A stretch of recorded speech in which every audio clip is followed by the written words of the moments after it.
এই ওখানে কি করছিস? তোদের যে বললাম জিরে মৌরি নিয়ে আসতে, ছাদের নাড়া, বৃষ্টি চলে আসলো, আকাশের কি অবস্থা!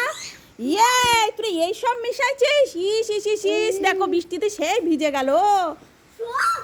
ইস ইস, এই তোদের কাজ!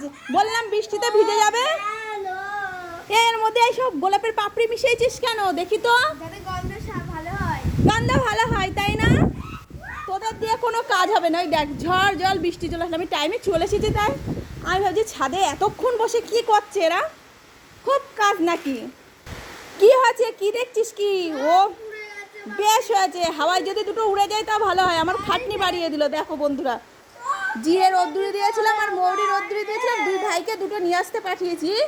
আর এই যে এরা এদের কাজ মতো ঠিক গাছের ফুলগুলো তুলে সাথে মিশিয়েছে। আর একটু পরে আসলে সব ভিজে যেত, আর এরা আরও মিশাতো। নে খুঁটে খুঁটে ফেলে দে আগে, ফেল। ভাগ্যিস অন্য কিছু মেশায়নি, ফুলের পাপড়ি মিশিয়েছে, না হলে তো পাতা মিশালি মাটি মিশালি আর নেওয়া যেত না।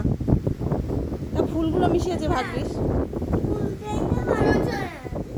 নে আবার হুবড়ি খা পড়িস না, এখানেই রাখ, আর বেশি দূর নিতে হবে। তোদের তো এখানেই রাখতে বলেছি, যে ওই ওই রোদ্দুরে ওখানে দেওয়া ছিল, জলে ভিজে যাবে তাই।